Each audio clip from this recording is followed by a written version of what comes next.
open spaces, and the CIA connection was never officially acknowledged. After the Labour Party took power, some of its members voiced strong criticism of the secret facilities. They increasingly demanded an official explanation for their presence and at times even voted for their removal. This was not carried out because the leaders of the Whitlam administration, for all their radical posturing, were not about to leap into political no man's land by cutting off ties to the West. They spoke of neutralism and non-alignment on occasion, but they were willing to settle for independence, which is all the Papandreous wanted before they were ousted in Greece, another site of an American electronic state within a state in which the host intelligence and defense establishments typically demonstrate more loyalty to their American counterparts than to their own government of the day. In 1976, an investigation by the Australian Royal Commission on Intelligence and Security concluded that for many years members of ASIO had been providing the CIA with potentially damaging information about prominent Australian politicians and governmental officials. The information reportedly ranged from accusations of subversive tendencies to details about personal peccadillos. Moreover, it was later learned that in addition to Chile, Australian intelligence had aided U.S. operations in Vietnam, Cambodia, and Indonesia. The Whitlam government displayed its independence where it could. In 1973, Whitlam disclosed the existence of an Australian Defence Signals Directorate unit in Singapore, another Cold War toy of the CIA and ASIO which monitored military and civilian radio traffic in Asia. The DSD is comparable to the American NSA and the British GCHQ. Later, the Australian Prime Minister closed the unit down, although he re-established part of it in Australia. His administration also expressed its disapproval of U.S. plans to build up the Indian Ocean island of Diego Garcia as another military intelligence nuclear outpost. And in February 1975, the Labour Party conference voted to allow the Provisional Revolutionary Government of Vietnam, the Viet Cong, to set up an office in Australia. This was before the fall of Saigon. By the end of 1974, writes Joan Coxedge, a Labour Party member of Parliament in the state of Victoria, almost every move by the Whitlam government or by individual Labour parliamentarians, whether it was a departmental decision, a staff appointment, an international cable, a telex, a phone call, or a confidential letter, quickly became the property of the news media. There was an unparalleled campaign of personal vituperation, hinting at incompetence, dissension, corruption, and private scandal within the ranks of the government. Matters reached the spark point in autumn 1975. Whitlam dismissed the heads of both ASIO and ASIS in separate incidents, the latter because his agency had been secretly assisting the CIA in covert activities in nearby East Timor. Then, at the beginning of November, it was revealed in the press that a former CIA officer, Richard Lee Stallings, had been channeling funds to J. Douglas Anthony, leader of the National Country Party, one of the two main opposition parties. It was reported that Stallings was a close friend and former tenant of Anthony's, that the secret facilities in the hinterland were indeed CIA creations, and that Stallings had been the first head of much of the operation. A year earlier, an Australian political journalist, Ray Atchison, had published a book called Looking at the Liberals. The Liberal Party, the other important opposition party, was actually rather conservative, in which he claimed that the CIA had offered the opposition unlimited funds in their unsuccessful attempt to defeat the Labour Party in the May 1974 parliamentary elections. Subsequently, a Sydney newspaper reported that the Liberals had been on the receiving end since the late 1960s, and quoted the remarks of former CIA officer Victor Marchetti, who confirmed that the CIA had funded both of the major opposition parties. Whitlam publicly repeated the charges about Stallings and insisted upon an investigation of the facilities, to identify once and for all their true nature and purpose. Whether any of it was part of a weapons system was one question which seriously concerned the administration. At the same time, he demanded a list of all CIA operatives in Australia. The Australian military intelligence complex appears to have been spurred into a flurry of activity. On November 6th, the head of the Defense Department reportedly met with the Governor-General, Sir John Kerr, and afterward declared publicly, "This is the greatest risk to the nation's security there has ever been." On the 8th, another senior defense official held a meeting with Kerr in which he briefed the Governor-General about allegations from the CIA that Whitlam was jeopardizing the security of the American bases in Australia. The same day, The CIA in Washington informed the ASIO station there that all intelligence links with Australia would be cut off unless a satisfactory explanation was given of Mr. Whitlam's behavior. The agency had already expressed reservations about releasing intelligence information to certain government ministers. If this had been a third world country, the CIA would likely have already sent the government packing. On November 9th, Kerr was received at the Defense Signals Directorate for yet another briefing. The following day, the ASIO station in Washington, at the request of the CIA, sent a telex to its headquarters in Australia in which it stated that CIA cannot see how this dialogue with continued reference to CIA can do other than blow the lid off these installations. In addition to Stallings, the names of his successors, senior CIA officers, and the CIA station chief in Canberra had appeared in the press. Kerr, who was taken with the world of spookery and regularly saw classified material, in all likelihood was aware of the ASIO telex and the CIA ultimatum. On the 11th, he dismissed Whitlam as Prime Minister, dissolved both Houses of Parliament, and appointed Malcolm Fraser, the leader of the Liberal Party, to head an interim government until new elections could be held on December 13th. In the hours between the appointment of Fraser and the dissolution of Parliament, the Labour majority in the House of Representatives pushed through a no-confidence motion against Fraser, an act which obliged the Governor-General to dismiss the Liberal leader in turn. Kerr chose to ignore this maneuver, which was a legalistic one, although his dismissal of Whitlam was no less a legalistic act. On October 15th, the opposition-controlled Senate had refused to vote on a new budget appropriation bill, called Supply in Australia, in order to force the government to dissolve Parliament and hold new elections, hoping thus to regain power. Though the Constitution gave the Senate the technical right to withhold approval of the budget, it was seldom interpreted literally, as it is in the United States. Precedent was of greater importance, and the fact was that in Australia's 75-year history as a federation, the Senate had never exercised this right against the federal government. Only days earlier, 8 leading law professors had publicly declared such action to be constitutionally improper. The opposition tactic was thus at least debatable. When Whitlam refused to dissolve Parliament and tried to govern without the budget, a constitutional and financial crisis steadily built up over the course of several weeks. Then Kerr invoked a power as archaic and as questionable as that employed by the Senate. It was the first time a Governor-General had ever dismissed a federal Prime Minister. It had occurred but once before on a state level. The Melbourne newspaper, The Age, which, said the New York Times, was generally held to be one of the nation's most responsible papers, wrote that Kerr's action was a triumph of narrow legalism over common sense and popular feeling. It added, by bringing down the government because the Senate refused its supply, Sir John Kerr acted at least against the spirit of the Australian Constitution. Since 1901, it has been a firmly held convention that the Senate should not reject budgets. Sir John has created an awesome precedent that a hostile Senate can bring down a government whenever it denies its supply. Kerr breathed life into a constitutional relic, the right of kings and queens to unilaterally appoint governments. The office of Governor-General had traditionally been only that of a figurehead representative of the Queen of England. Kerr's decision, however, appears as a calculated political act. He gave Whitlam no warning or ultimatum before dismissing him, no opportunity to request the dissolution of Parliament, which would have permitted him to remain in office. One must read Kerr's own account of his confrontation with Whitlam to appreciate how he maneuvered the Prime Minister into stalking out of the Governor-General's office without requesting the dissolution.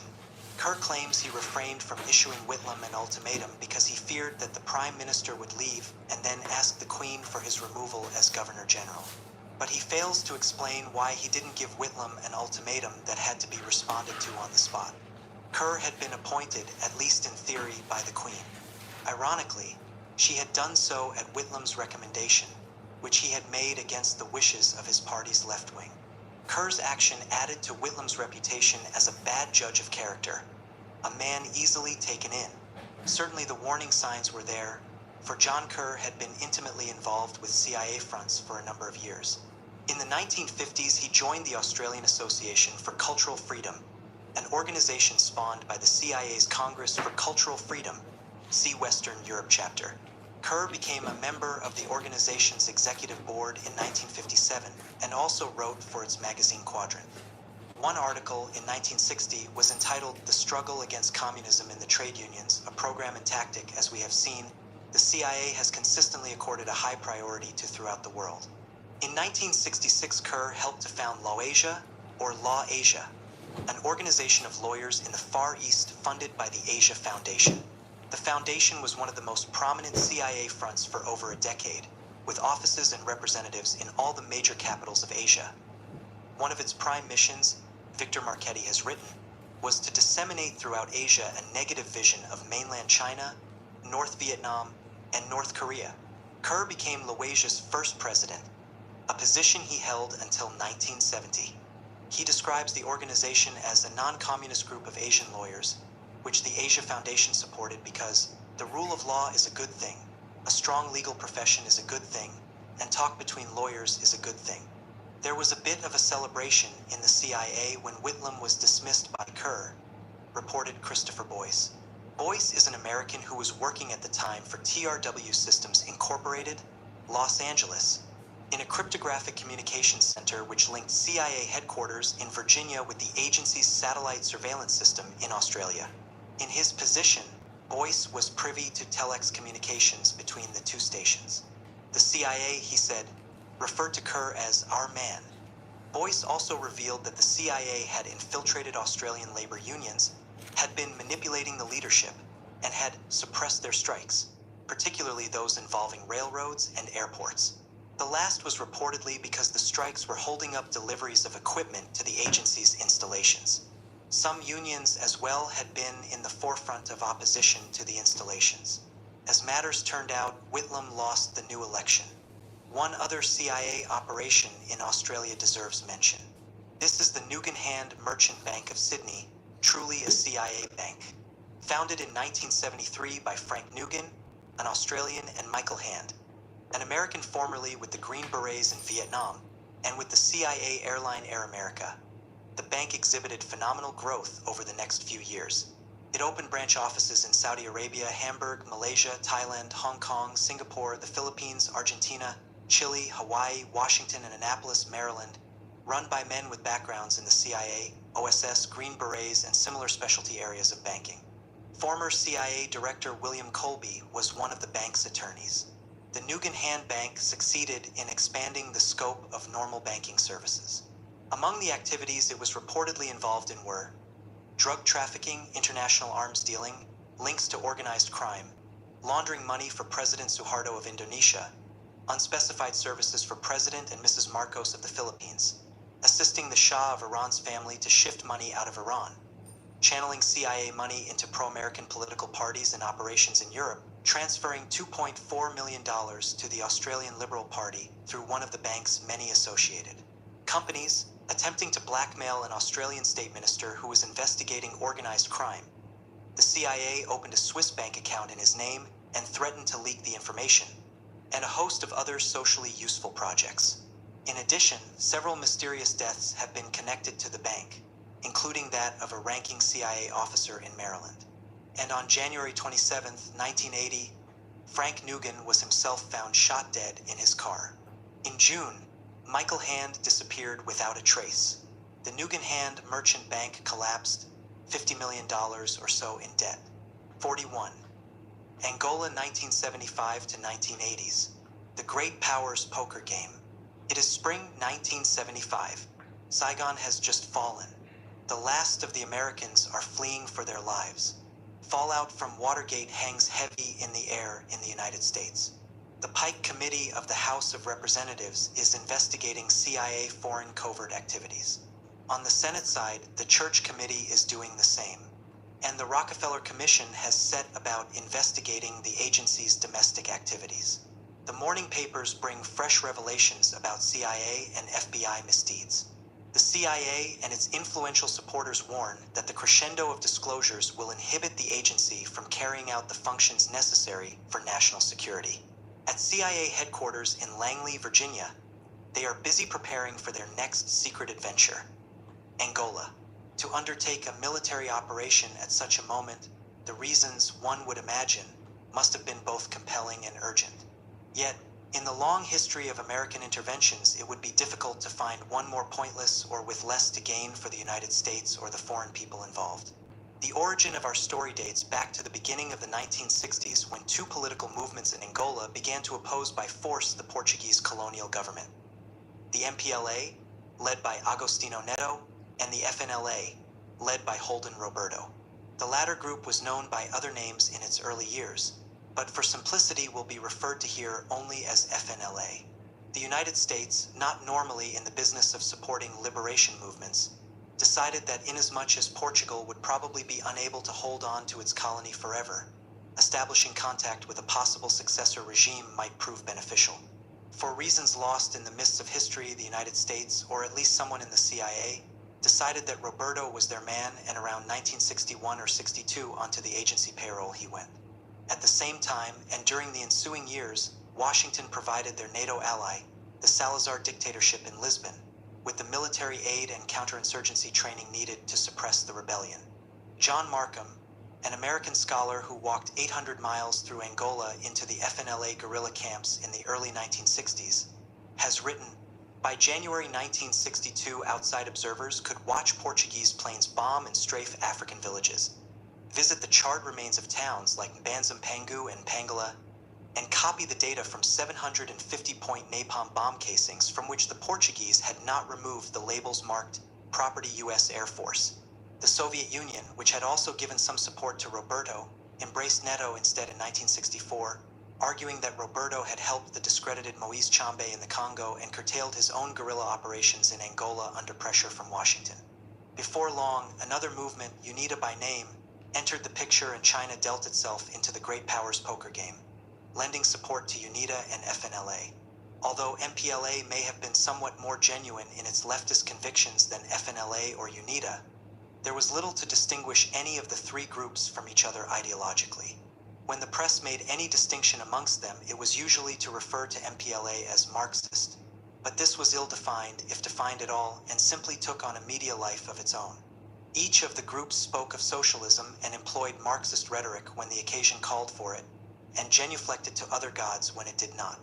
In the 1960s, each of them was perfectly willing to accept support from any country willing to give it without excessive strings attached. Neto, for example, went to Washington in December 1962 to put his case before the American government and press and to emphasize the fallacy of categorizing the MPLA as communist. During the following 2 years, Roberto appealed for aid to the Soviet Union, Cuba, China, Algeria, and Nasser's Egypt. Later, Jonas Savimbi, the leader of UNITA, approached the same countries, with the exception perhaps of the Soviet Union, as well as North Vietnam, and accepted military training for his men from North Korea. Each group was composed predominantly of members of a particular tribe. Each tried to discourage aid or recognition being given to the others. They each suffered from serious internal splits and spent as much time fighting each other as they did the Portuguese army. The Viet Cong they were not. Author Jonathan Quitney has observed that the three tribal nations had a long history of fighting each other.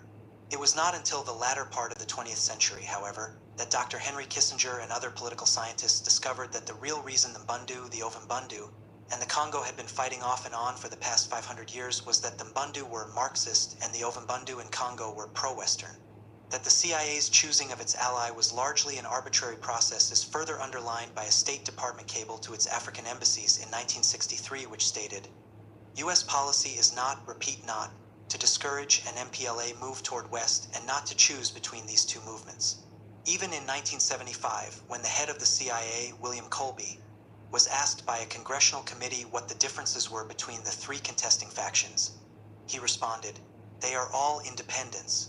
They are all for Black Africa. They are all for some fuzzy kind of social system, without really much articulation, but some sort of let's not be exploited by the capitalist nations." And when asked why the Chinese were backing the FNLA or UNITA, he stated, "Because the Soviets are backing the MPLA is the simplest answer." "It sounds," said Congressman Aspen, "like that is why we are doing it." "It is," replied Colby. Nonetheless, the committee, in its later report, asserted that in view of Colby's statement, the U.S.'s expressed opposition to the MPLA is puzzling. Finally, it is instructive to note that all three groups were denounced by the Portuguese as communists and terrorists. before April 1974, when a coup in Portugal ousted the dictatorship. The aid given to the Angolan resistance movements by their various foreign patrons was sporadic and insignificant, essentially a matter of the patrons keeping their hands in the game. The coup, however, raised the stakes, for the new Portuguese government soon declared its willingness to grant independence to its African colonies. In an agreement announced on January 15, 1975, the three movements formed a transitional government with elections to be held in October and formal independence to take place the following month. Since 1969, Roberto had been on a $10,000 a year retainer from the CIA. On January 22nd, the 40 Committee of the National Security Council in Washington authorized the CIA to pass $300,000 to Roberto and the FNLA for various political action activities, restricted to non-military objectives. Such funds, of course, can always free up other funds for military uses. In March, the FNLA, historically the most warlike of the groups, attacked MPLA headquarters and later gunned down 51 unarmed, young MPLA recruits. These incidents served to spark what was to be a full-scale civil war, with UNITA aligning itself with FNLA against MPLA. The scheduled elections would never take place. Also in March, the first large shipment of arms reportedly arrived from the Soviet Union for the MPLA. The House Investigating Committee subsequently stated that later events have suggested that this infusion of U.S. aid, the $300,000, unprecedented and massive in the underdeveloped colony, may have panicked the Soviets into arming their MPLA clients. The Soviets may have been as much influenced by the fact that China had sent a huge arms package to the FNLA the previous September, and had dispatched over 100 military advisors to neighboring Zaire to train Roberto soldiers only a month after the coup in Portugal. The CIA made its first major weapons shipment to the FNLA in July 1975. Thus, like the Russians and the Chinese, the United States was giving aid to one side of the Angolan Civil War on a level far greater than it had ever provided during the struggle against Portuguese colonialism. The United States was directly involved in the Civil War to a marked degree. In addition to training Angolan combat units, U.S. personnel did considerable flying between Zaire and Angola carrying out reconnaissance and supply missions, and the CIA spent over $1 million on an ambitious mercenary program. Several reports appeared in the U.S. press stating that many American mercenaries were fighting in Angola against the MPLA, from scores to 300, and that many others were being recruited and trained in the United States to join them. But John Stockwell, the head of the CIA's Angola Task Force, puts the number of American mercenaries who actually made it to Angola at only 24. However, Holden Roberto was using CIA money, with the agency's tacit approval, to recruit many other mercenaries, over 100 British plus a scattering of French and Portuguese. The CIA was also directly financing the arming of British mercenaries. The mercenaries included amongst their number the well-known Englishman and psychopath George Cullen, who lined up 14 of his fellow soldiers of fortune and shot them all dead because they had mistakenly attacked the wrong side. Subsequently, Secretary of State Henry Kissinger informed the Senate that the CIA is not involved in the recruitment of mercenaries for Angola. There were also well over 100 CIA officers and American military advisors scurrying about Angola, Zaire, Zambia, and South Africa helping to direct the military operations and practicing their propaganda skills. Through recruited journalists representing major news services, the agency was able to generate international coverage for false reports of Soviet advisors in Angola. One CIA story, announced to the press by UNITA, was that 20 Russians and 35 Cubans had been captured. Another fabrication concerned alleged rapes committed by Cuban soldiers in Angola. This was elaborated to include their capture, trial, and execution, complete with photos of the young women killing the Cubans who had raped them. Both stories were reported widely in the American and British press and elsewhere. Some of the major newspapers, such as the New York Times, Washington Post, and the Guardian of London, were careful to point out that the only source of the information was UNITA, and their articles did not attempt to ascribe any special credence to the reports. But this could not, of course, prevent the placing of seeds of belief in the minds of readers already conditioned to believe the worst about communists. The disinformation campaign took place within the United States as well. FNLA delegates came to New York in September to lobby for support at the UN and with the New York press, distributing as they went copies of a white paper on the Angolan conflict prepared at CIA headquarters but made to look like it was produced in Zaire, French and all. John Stockwell described the paper as sometimes false to the point of being ludicrous, and other times simply inaccurate. Afterward, representatives of UNITA went to Washington and presented to members of Congress, the State Department, the White House, and the media verbal reports about the situation in Angola, which were the product of briefings given them by their CIA case officers. In January 1976, William Colby sat before the Senate Investigating Committee and solemnly assured the senators, "We have taken particular caution to ensure that our operations are focused abroad and not at the United States to influence the opinion of the American people about things from the CIA point of view." There was virtually no important aspect of the Angolan intervention which Colby, Kissinger, and other high officials did not misrepresent to Congress and the media. The odds never favored a military victory for the US-backed forces in Angola, particularly in the absence of a relatively large-scale American commitment which, given the political atmosphere, was not in the cards.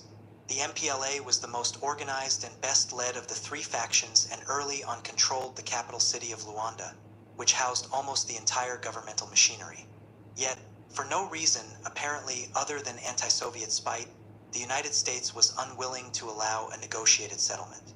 When Savimbi of UNITA sent out feelers to the MPLA in September 1975 to discuss a peaceful solution, he was admonished by the CIA. Similarly, the following month, when an MPLA delegation went to Washington to once again express their potential friendliness to the United States, they received a cool reception, being seen only by a low-level State Department official. In November, MPLA representatives came to Washington to plead for the release of two Boeing jet airliners which their government had paid for, but which the State Department would not allow to be exported. John Stockwell relates the unusual development that the MPLA men were accompanied by Bob Timmons, who until shortly before had been the head of the CIA station in Luanda, as well as by the president of Boeing. While the two Angolans and the man from Boeing petitioned the State Department, the CIA man made known to agency headquarters that he had come to share the view of the U.S. Consul General in Luanda, that the MPLA was best qualified to run the country, that it was not demonstrably hostile to the United States, and that the United States should make peace with it as quickly as possible. The State Department's response to the MPLA representatives was simple. The price for any American cooperation with the Angolan government was Soviet influence out, U.S. influence in. At one time or another, almost 24 countries, East and West, felt the urge to intervene in the conflict. Principal amongst these were the United States, China, South Africa, and Zaire on the side of FNLA/UNITA, and the Soviet Union, Cuba, the Congo Republic, and Katangi's troops, Zairean rebels, supporting MPLA. The presence of South African forces on their side cost the United States and its Angolan allies dearly in support from other countries, particularly in Africa. Yet, South Africa's participation in the war had been directly solicited by the United States. In sharp contrast to stated American policy, the CIA and the National Security Agency had been collaborating with Pretoria's intelligence service since the 1960s and continued to do so in regard to Angola. One of the principal focuses of the intelligence provided by the U.S. to South Africa was the African National Congress, the leading anti-apartheid organization which had been banned and exiled. In 1962, the South African police arrested ANC leader Nelson Mandela based on information as to his whereabouts in disguise provided them by CIA officer Donald Rickard. Mandela spent almost 28 years in prison. In 1977, the Carter administration banned the sharing of intelligence with South Africa, but this was largely ignored by the American intelligence agencies. 2 years earlier, the CIA had set up a covert mechanism whereby arms were delivered to the South Africans. This practice, in violation of U.S. law, continued until at least 1978, and a portion of the arms were more than likely put to use in Angola. South Africa, in turn, helped to ferry American military aid from Zaire into Angola. In fairness to the CIA, it must be pointed out that its people were not entirely oblivious or insensitive to what South Africa represented. The agency was very careful about letting its black officers into the Angola program. A congressional cutoff of aid to the FNLA/UNITA, enacted in January 1976, hammered a decisive nail into their coffin. Congressmen did not yet know the full truth about the American operation, but enough of the public dumb show had been exposed to make them incensed at how Kissinger, Colby, et al. Had lied to their faces. The consequence was one of the infrequent occasions in modern times that the US Congress has exercised a direct and pivotal influence upon American foreign policy. In the process, it avoided the slippery slope to another Vietnam, on top of which stood Henry Kissinger and the CIA with shoes waxed. By February, the MPLA, with indispensable help from Cuban troops and Soviet military equipment, had all but routed their opponents. The Cuban presence in Angola was primarily a direct response to South African attacks against the MPLA. Wayne Smith, director of the State Department's Office of Cuban Affairs from 1977 to 1979, has written that in August and October 1975, South African troops invaded Angola with full US knowledge. No Cuban troops were in Angola prior to this intervention. Savimbi at this time again considered reaching an understanding with the MPLA. The response from Washington was, "Keep fighting." Kissinger personally promised UNITA continued support if they maintained their resistance, knowing full well that there was no more support to give. During the 2 weeks that Savimbi waited for his answer, he lost 600 men in a single battlefield. Yet, incredibly, less than 2 months before, the Secretary of State had stated, "We are not opposed to the MPLA as such. We can live with any of the factions in Angola." The man was wholly obsessed with countering Soviet moves anywhere on the planet, significant or trivial, real or imagined, fait accompli or anticipated. He was perhaps particularly driven in this case, for as he later wrote, "Angola represents the first time that the Soviets have moved militarily at long distance to impose a regime of their choice." If this seems far removed from how the academics tell us American foreign policy is made, it's still more plausible than the other explanation commonly advanced for the policy in Angola, viz., it was done to please Sisi Seko Mobutu, the head of Zaire, characterized as America's most important ally/client in Africa, if not in the Third World. Zaire was home to the CIA's largest station in Africa. Mobutu desired an Angolan government he could sway, primarily to prevent Angola being used as a sanctuary by his archfoes, the rebels from Katanga province in Zaire. Accordingly, the Zairean leader committed his US-equipped armed forces into combat in Angola, on the side of the FNLA, for Holden Roberto happened to be a relation of his, although Roberto and the FNLA had little else going for them. As Professor Gerald Bender, a leading American authority on Angola, testified before Congress in 1978, although the United States has supported the FNLA in Angola for 17 years, it is virtually impossible to find an American official, scholar, or journalist who is familiar with that party, who will testify positively about its organization or leadership. After a debate with a senior State Department official at the end of the Angolan Civil War, I asked him why the United States ever bet on the FNLA. He replied, "I'll be damned if I know. I have never seen a single report or memo which suggests that the FNLA has any organization, solid leaders, or an ideology which we could count on.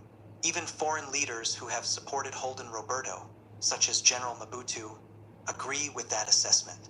When asked by a visiting US senator if he thought Roberto would make a good leader for Angola, Mobutu replied, "Hell no." Kissinger himself told the House Investigating Committee that promoting the stability of Mobutu was one of the prime reasons for the American policy in Angola. Yet, even if this were one of Kissinger's rare truthful remarks about the Angola situation, and even if this could be a valid justification for serious intervention in a civil war in a third country, his statement challenges, if it does not defeat comprehension. For in June 1975, a month before the United States shipped its first major arms package to the FNLA, Mobutu had accused the US of plotting his overthrow and assassination, whereupon he expelled the American ambassador, see Zaire. Chapter. The Secretary of State, never at a loss for the glib line custom-made for his immediate audience, also told Israeli officials that failure to stop the Russians in Angola could encourage Arab countries such as Syria to run risks that could lead to a new attack on Israel, backed up by the Russians. The American ambassador to the United Nations, Daniel Moynihan, did not greatly enhance the level of discussion when he declared that if the United States did not step in, the communists would take over Angola and will thereby considerably control the oil shipping lanes from the Persian Gulf to Europe. They will be next to Brazil. They will have a large chunk of Africa, and the world will be different in the aftermath if they succeed. A truly Baroque train of thought, and another example of what Cold War conditioning could do to an otherwise intelligent and educated person. With only a change in place names, similar geopolitical domino theories have been put forth to give a veneer of rationality to so many American interventions. In this case, as in the others where the communists won, nothing of the sort ensued. In all respect to Kissinger, Jonathan Whitney has written, "One really has to question the sanity of someone who looks at an ancient tribal dispute over control of distant coffee fields and sees in it a Soviet threat to the security of the United States. The MPLA in power was restricted by the same domestic and international economic realities which the FNLA or UNITA would have faced. Accordingly, it discouraged union militancy, dealt sternly with strikes, exhorted the workers to produce more, entered into commercial contracts with several multinationals, and did not raise the hammer and sickle over the president's palace. The MPLA urged Gulf Oil Company to continue its exclusive operation in Cabinda province and guaranteed the safety of the American corporation's employees, while the fighting was still heavy. Gulf was completely amenable to this offer, but the CIA and the State Department put pressure on the company to discontinue its royalty payments to the MPLA, thus jeopardizing the entire oil venture in a way that the Marxist government never did. One aspect of this pressure was a threat by Kissinger to open an investigation of international bribery by the company. Gulf compromised by putting its payments into an escrow bank account until the Civil War came to an end of sorts a few months later, at which time payments to the MPLA were resumed. Contrary to accepted Western belief, Cuba did not enter the Angolan War as a Soviet surrogate. John Stockwell has noted that after the war, the CIA learned that Cuba had not been ordered into action by the Soviet Union, but that the Cuban leaders felt compelled to intervene for their own ideological reasons. In 1977, the New York magazine Africa Report stated that the Cubans have supported MPLA leader Nito's pragmatic approach toward Western investment and his attempts to maintain a foreign policy of non-alignment. The magazine also reported that on May 27th, the Angolan government had announced that, aided by Cuban troops, it had crushed a rebellion by a faction of the MPLA whose leader claimed to have Soviet support. The civil war in Angola did not actually come to an end in 1976 as it appeared to, for the fighting lingered on intermittently, sometimes moderately, sometimes ferociously. In 1984, a confidential memorandum smuggled out of Zaire revealed that the United States and South Africa had met in November 1983 to discuss destabilization of the Angola government.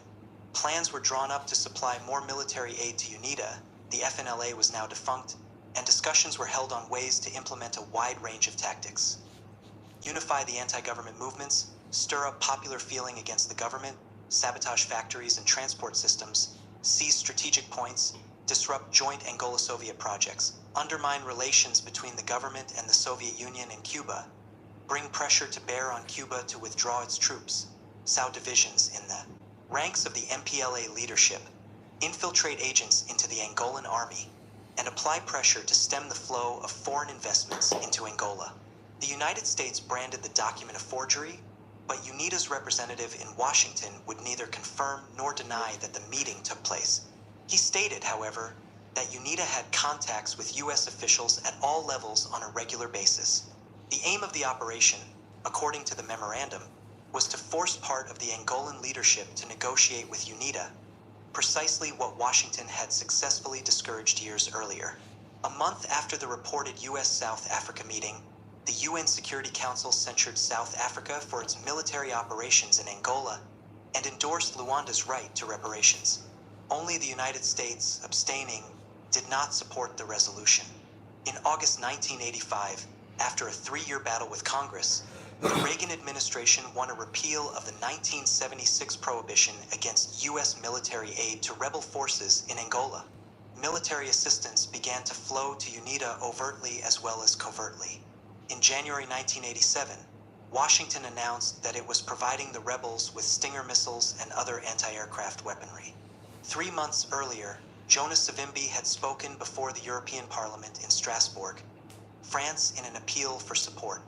Following his talk, however, a plenary session of the Parliament criticized American support for the guerrilla leader and passed a resolution which described UNITA as a terrorist organization which supports South Africa.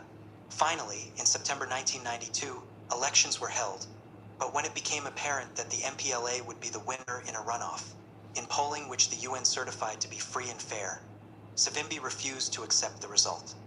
He ended a year-old ceasefire and launched one of UNITA's largest, most sustained offensives of the war, still being supplied by South Africa, and in recent years by American private airlines and relief organizations with interesting histories such as previous contacts to the Nicaraguan Contras. In May 1993, Washington finally recognized the Angolan government. In January, just before the Clinton administration took over, a senior State Department official had declared, "UNITA is exactly like the Khmer Rouge. Elections and negotiations are just one more method of fighting a war. Power is all."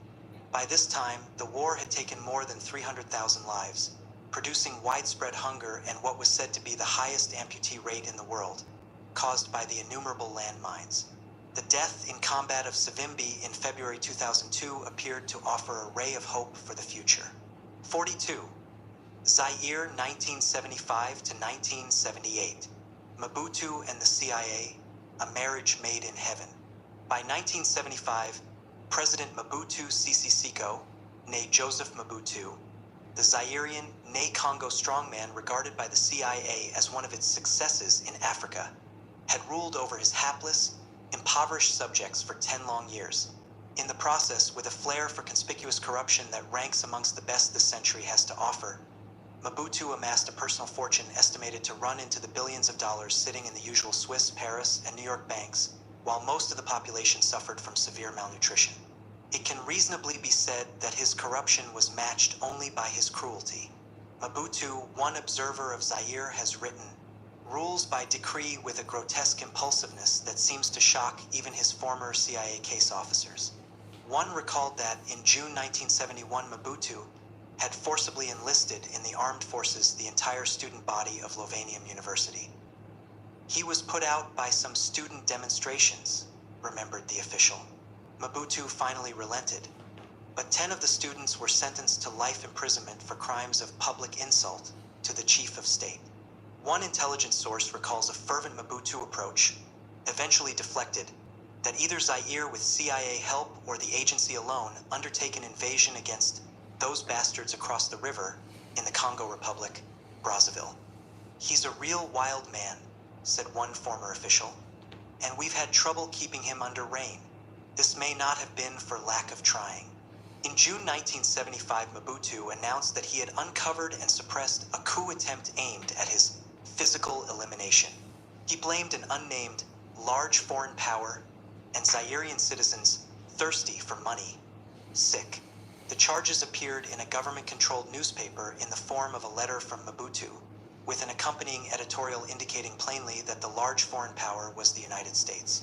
A few days later, Zairean newspapers asserted that the CIA had organized tribal dissidents and Black Americans for a coup against Mobutu planned for September 30th. It is not clear what relation this allegation had to the earlier one. Mobutu declared that the imperialists were displeased with his breaking off relations with Israel, his nationalization of many foreign-owned businesses, and the sincere and reciprocal friendships which were developing between Zaire and China and North Korea. Several high-ranking Zairean military officers, as well as other military men and civilians, were arrested, their number reportedly including most of the CIA's indigenous agents in Zaire. The government announced that one of the arrested officers had returned 4 months ago from a U.S. military school. Another had been the Zairean military attaché in Washington until 2 weeks before, and a third had recently returned from studies at Fort Bragg, North Carolina, where, as a class assignment, he had prepared a report on how to plan and carry out a coup d'etat against the government of Zaire. This last is not as ridiculous as it may sound. Such hypothetical exercises have been reported before by former students at CIA schools, although without the name of a real country being used and under the cover of learning how to suppress a coup attempt, as torture methods were taught in Vietnam under the cover of countermeasures to hostile interrogation. Similarly, as we have seen, for the teaching of bombing techniques and chemical/biological warfare. Eventually, 7 of those arrested were condemned to death for the alleged plot, including some of the CIA's agents. 7 men were acquitted, and 27 others given prison sentences. No Americans were named as conspirators, but the U.S. ambassador, Dean R. Hinton, was ordered to leave the country, and Zaire recalled its ambassador from Washington. The State Department denied the allegations and called upon the Zairian government to provide evidence, which the latter failed to do. Secretary of State Henry Kissinger announced that the charges were based on totally wrong information that fell into the hands of Zaire, and was probably the result of forgery. It is difficult to evaluate Kissinger's assertion inasmuch as the Zairian government had made no public mention of any documents. Mobutu may indeed have been taken in by forged documents, or scoundrel that he was. He may have built a mountain out of a molehill of truth. It was suggested that his action was a pretext to get rid of certain Zairian military officers, or that he was looking for a scapegoat for domestic problems. On the other hand, it would not have been the first time that the CIA was involved in a plot to eliminate an ostensible ally of the United States. Trujillo, Figueres, and Diem are cases in point. Mobutu, at this time, for his own reasons, was deeply involved in the civil war in Angola on the side of the CIA-supported forces. Zaire was serving as an indispensable rear base and training and supply point, and Zairian troops were engaged in the fighting. The agency may have felt very uneasy that the head of this vital ally in war was a man as erratic, unpredictable, and uncontrollable as Mobutu Sese Seko. "Mobutu is screwing up Zaire pretty good, you know," commented a senior CIA officer upon returning to Washington from a meeting with the Zairian leader shortly after his accusation against the United States. "He simply has no idea of how to run a country." Moreover, although Chinese and North Korean military advisors in Zaire were training forces fighting on the same side as the United States in the Angolan free-for-all, the simple tenet of Cold War life was that an American ally does not do things like invite Chinese and North Korean military advisors to their country. And the Zairian wild man had twice broken relations with the Soviet Union and twice re-established them. There was no telling what whimsy he might pursue next. There is also the matter of the expelled American ambassador. Dean Rush Hinton was no ordinary Foreign Service career diplomat. He had worked closely with the CIA since the 1950s and was no stranger to extra-diplomatic operations. From 1967 to 1969 in Guatemala and the following 2 years in Chile against Allende, Hinton, under the cover of the Agency for International Development, AID, had played a role in the CIA operations. He then served on a subcommittee of the National Security Council until taking up his post in Zaire in 1974. After the brouhaha about the alleged coup, both the CIA and Mobutu acted as if nothing out of the ordinary had happened, although the agency did make an appeal to the Zairian president for the freedom of their agents sitting on death row, outcome unknown, and did seem to be remarkably submissive to Mobutu's usual obnoxious and impulsive behavior. In October, Mobutu asked the CIA to help him annex Cabinda, a province of Angola that was separated from the rest of Angola by a narrow strip of Zairian territory. Mobutu had coveted the province since coming to power in 1965. His greed for it was heightened a few years later when oil was discovered off the Cabindan coastline. The CIA, although busily involved in the Angolan Civil War at this time, promptly flew in a 1,000-man arms package for use by Zairian troops who marched into Cabinda. Agency officials helped to coordinate this almost casual invasion of a sovereign nation, but the operation proved to be singularly unsuccessful. 6 months later, in April 1976, the CIA gave Mobutu close to $1.4 million to distribute to US-backed Angolan forces, thousands of whom were refugees in Zaire, desperate and hungry. Mobutu simply pocketed the money. The agency had been aware of this possibility when they delivered the money to him, but, in the words of CIA Africa specialist John Stockwell, they rationalized that it would mollify him, bribe him not to retaliate against the CIA. Stockwell added this observation: "It is an interesting paradox that the Securities and Exchange Commission has since 1971 investigated, and the Justice Department has prosecuted several large US corporations for using bribery to facilitate their overseas operations. At the same time, the US government, through the CIA, disperses tens of millions of dollars each year in cash bribes. Bribery is a standard operating technique of the US government via the CIA, but it is a criminal offense for US business. The same can be said of murder. A few months earlier, in January 1976, the Justice Department had concluded that no grounds existed for federal prosecution of CIA officials involved in plots to assassinate several heads of state, including Patrice Lumumba of the Congo. In early March 1977, During a pause in the Angola War, members of the Lunda or Balunda, tribal group of Zaire who had been in exile in Angola and fighting along with their Angolan tribal kin on the side of the MPLA, crossed the border and invaded Zaire in a resumption of their own civil war. The invaders, numbering at least 2,000, were composed largely of former residents of Katanga, now Shaba, province who had fled the Congo during the early 1960s following the failure of their secessionist movement. See Congo chapter. Mobutu urgently requested help from Zaire's traditional arms suppliers, Belgium, France, and the United States, to put down this threat to his control of the mineral-rich Shaba province, which accounted for about 70% of Zaire's foreign exchange. The United States responded immediately with some $2 million of military supplies, reaching $15 million worth within a month, while Belgium and France provided large amounts of arms and ammunition, as well as 14 Mirage jet bombers from the latter.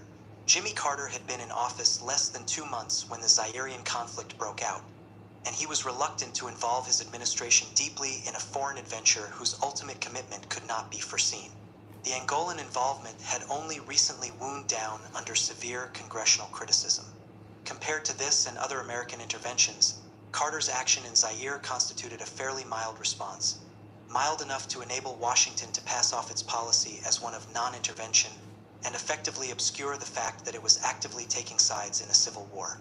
The administration pointed out that its aid was all of a non-lethal type, that is, a military transport plane, spare parts, fuel, communication equipment, parachutes, etc.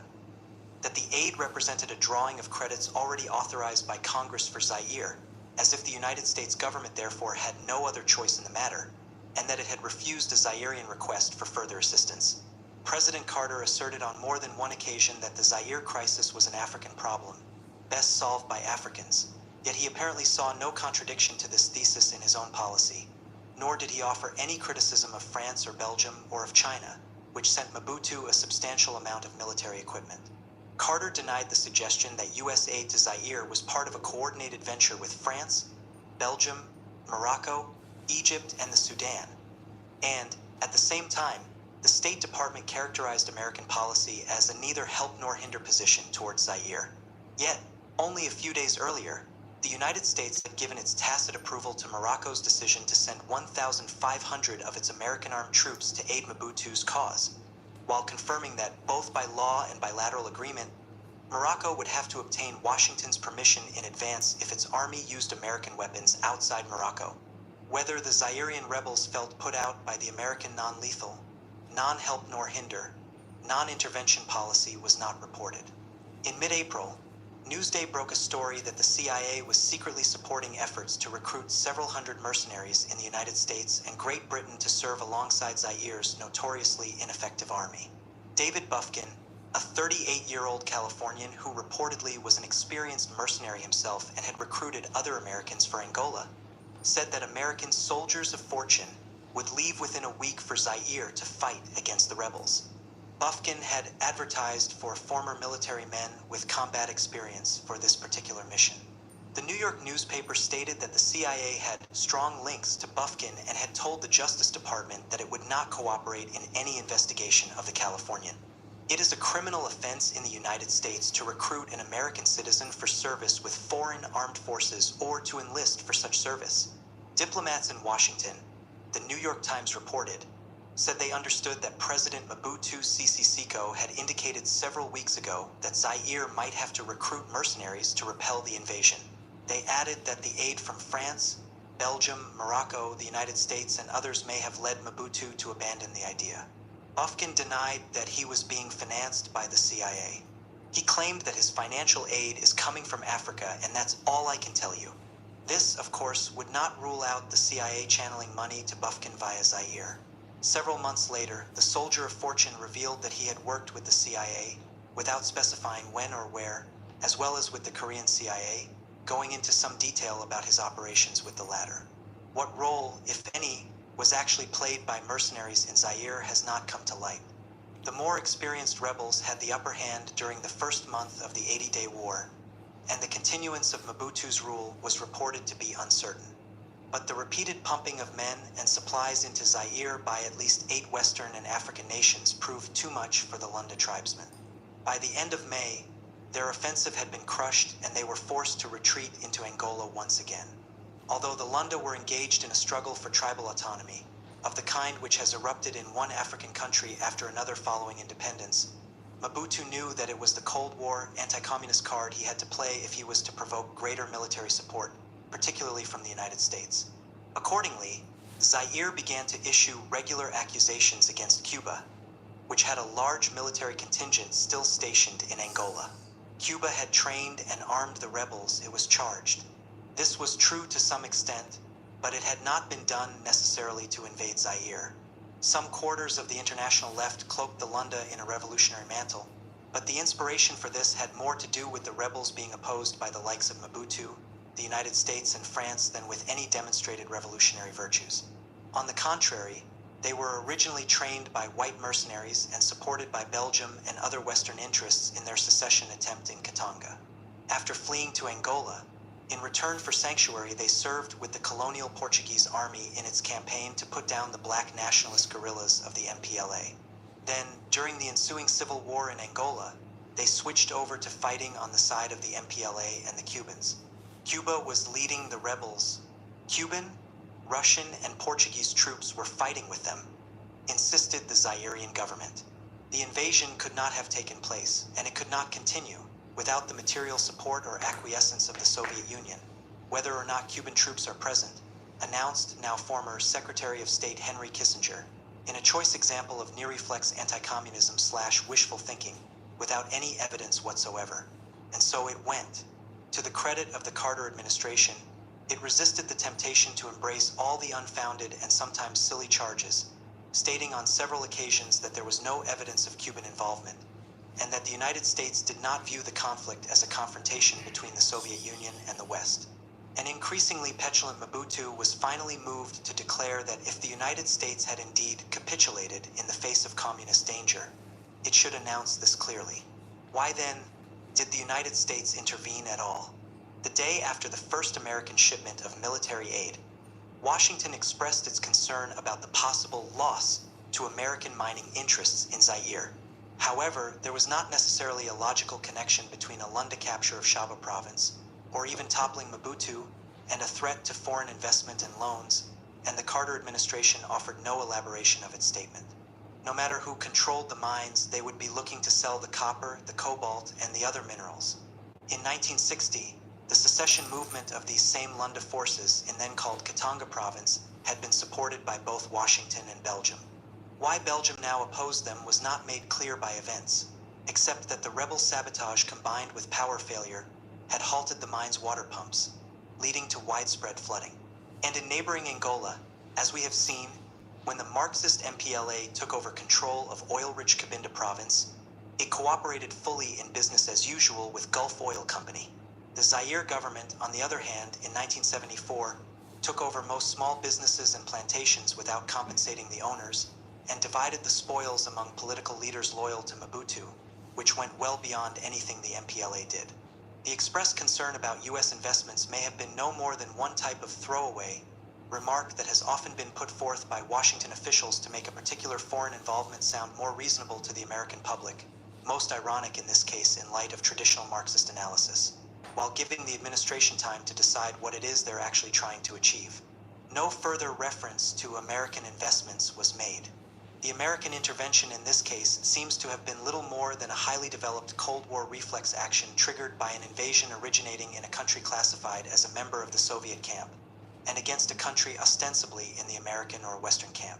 Subsequent developments, or lack of them, may have inspired second thoughts in the administration, producing a dilemma which was succinctly summed up by a New York Times editorial observation a month into the war. The instinct for intervention seems great, but the case for it is not at all clear. Earlier, the Washington Post had expressed similar doubts. In an editorial entitled "Why Zaire?", the newspaper stated that it was a highly dubious proposition for the United States to deepen its involvement in the murk of Zaire in the way that it has. President Carter, it added, has not explained the contingencies or stakes which require such an abrupt American response, nor the risks of delay. By his second year in the White House, Jimmy Carter had managed to acquire the unfortunate image of an indecisive man, a president who was yet to demonstrate the proverbial sterling qualities of leadership. His moderate response to the events in Zaire the previous year had contributed to this reputation, particularly amongst the hardline anti-communists in the United States and amongst some of the European and African nations which had come to Mobutu's aid. Thus it was, in the middle of May 1978, when the Lunda again left Angola and invaded their home province in Zaire, that the Carter administration was once again drawn into the conflict, for reasons no more compelling than in the year before. Determination this time, particularly with a meeting in 11 days in Washington of heads of NATO governments, to act decisively, was the way the New York Times paraphrased high administration officials. Within days, the United States had sent several $1 million more of non-lethal military aid to Mobutu, condemned for human rights violations only 3 months earlier by the State Department, under a president who championed human rights, while a fleet of 18 American military transport planes began ferrying Belgian and French troops into Zaire in a rescue mission of white foreigners trapped by the war. In the process of evacuating the foreigners, the French troops took a markedly active part in the war against the rebels, inflicting a serious military setback upon them. Subsequently, the American airlift was extended to delivering Moroccan armed forces into Shaba province, then army units from Senegal and Gabon, and transporting French troops out of the region as they were replaced by African forces. The fighting in Shaba this time was over in less than a month. At its conclusion, the New York Times reported that discussions with officials in recent days have produced no single cohesive explanation for American policy in Zaire. The Times apparently was not placing too much weight upon the explanations already put forth by the administration. There were several of these in addition to the rescue mission and the need to act decisively. The president, for example, had discovered something which, it seems, he had not realized the year before. Namely, that aiding Zaire was in the national security interests of the United States. As is customary with such crucial declarations, it was not felt necessary to explain what this actually meant in real-life terms. Administration officials also professed concern for the territorial integrity of all countries in Africa and elsewhere. This marvelous platitude not only managed to do away with the previous 80 years of American foreign policy, including the very recent intervention into Angola, but was irrelevant in the context of a civil war more throwaways. Several African governments which came to the aid of Mobutu during these 2 years likewise expressed regard for the territorial integrity of African states. But what these states found disquieting was that a victory for the Shaba rebels might encourage tribal dissidents within their own vulnerable borders. Another reason offered by the administration was the belief that Cuba and the Soviet Union, and even Angola, were, after all, somehow responsible. Mobutu added Algeria and Libya, but no more evidence to support these charges was forthcoming from any quarter than had been the case the year before, and Carter was obliged to fall back on an accusation of guilt by omission. On May 25, 1978, he declared that Cuba obviously did nothing to hold back the invasion. It then came to light that Castro had informed the U.S. government a week earlier that he had learned of the rebel plans to invade Shaba and had tried unsuccessfully to stop it. Administration officials, clearly embarrassed, had no choice but to reply that they had not believed him. "It is not a half-lie," commented Fidel Castro to charges of Cuban involvement. "It is an absolute, total, complete lie." 2 days later, the president rejoined, Castro could have done much more had he genuinely wanted to stop the invasion. He could have interceded with the Katangis themselves. He could certainly have imposed Cuban troops near the border.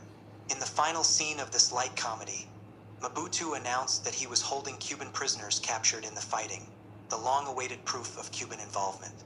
But when the American embassy in Zaire checked into the matter, it found nothing to substantiate the claim. "Let's call it charitably a mistake," said one official. 43.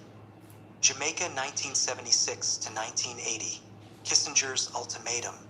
"I can give you my personal word," said Henry Kissinger to Jamaican Prime Minister Michael Manley, "that there is no attempt now underway involving covert action against the Jamaican government." Manley has written that at this moment, similar assurances given concerning Chile flashed a little ominously across my mind. Kissinger had given his personal word about American non-intervention to the Chilean ambassador in Washington in 1971 at a time when the U.S. government, and Kissinger in particular, were actively plotting the downfall of the Chilean government. When the ambassador mentioned press references to covert American actions against his country, Kissinger responded, "Absolutely absurd and without foundation." Michael Manley also knew firsthand that American non-intervention in the affairs of Jamaica was not something to be taken for granted. During the 1972 election campaign, the American ambassador in Jamaica, Vincent de Roulet, had promised Manley that the United States would not interfere in the campaign if Manley did not make nationalization of the foreign-owned bauxite industry an election issue.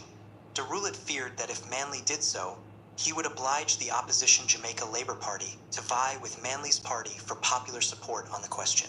According to de Roulet, Manley agreed and both sides kept their promise. Secretary of State Kissinger had arrived in Jamaica in December 1975 to suggest to Manley that he change his policies or else U.S.-Jamaican relations would be reviewed. Kissinger raised the subject of Jamaica's request for a $100 million trade credit. "He said they were looking at it," wrote Manley later, "and let the comment hang in the room for a moment.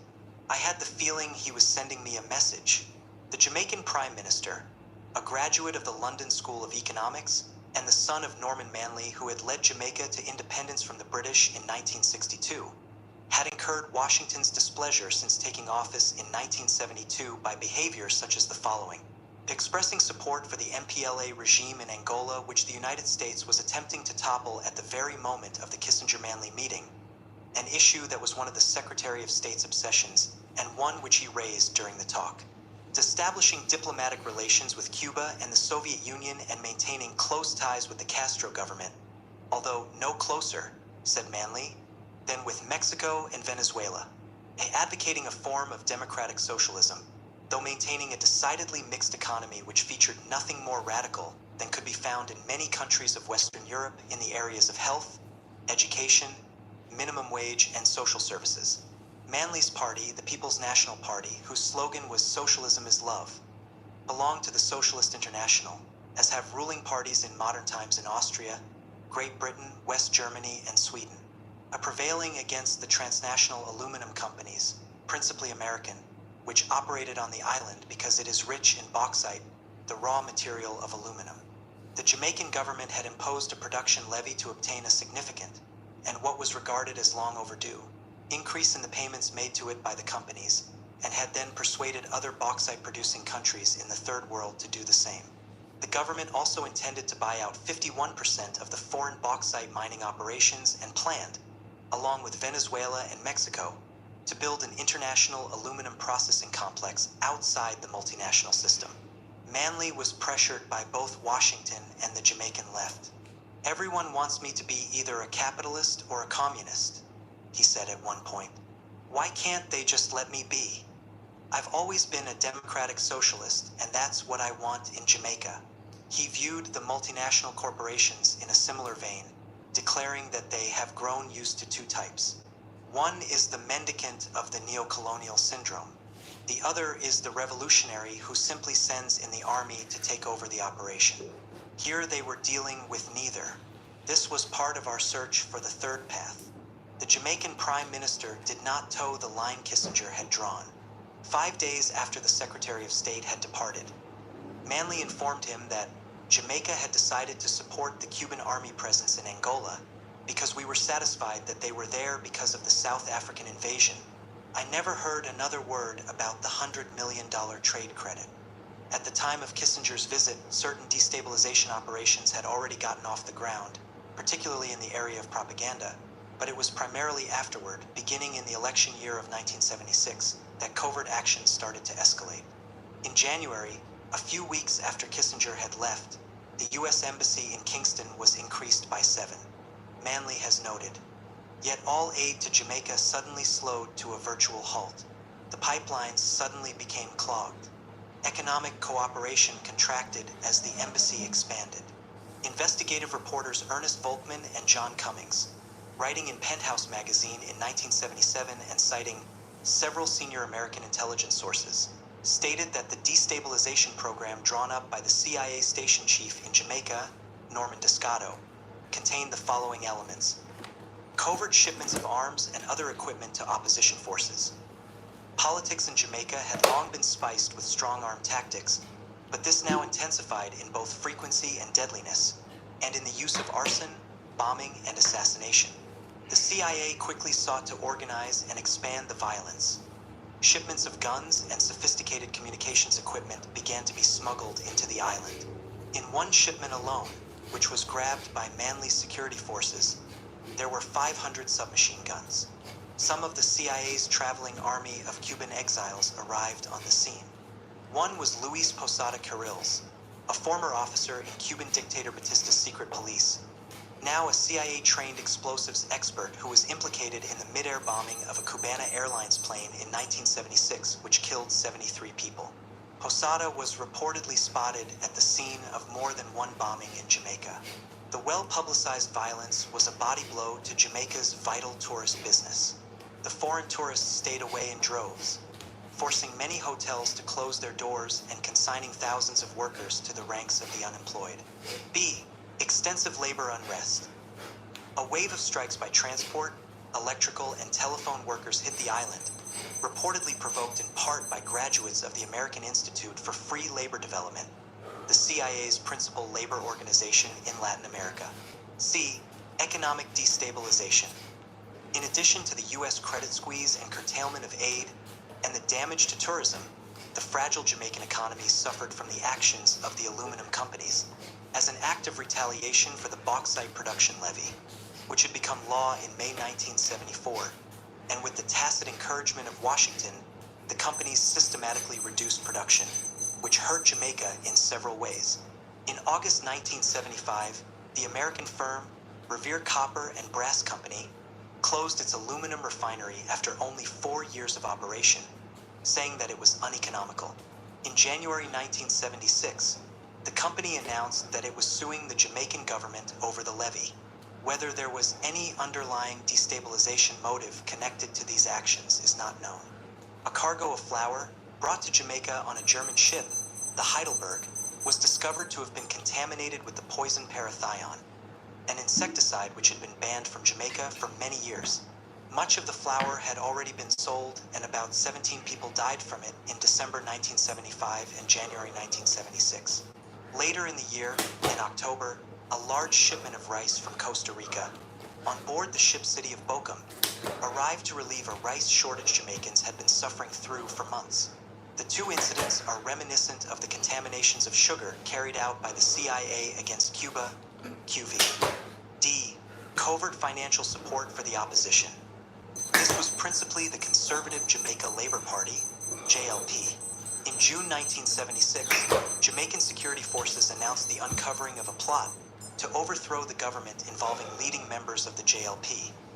Another arrested party member was found to be making Molotov cocktails in a mineral bottling plant he owned. No evidence of CIA involvement in the conspiracy has been revealed. E. Mobilization of the middle class into CIA-created anti-government organizations to carry out well-publicized demonstrations.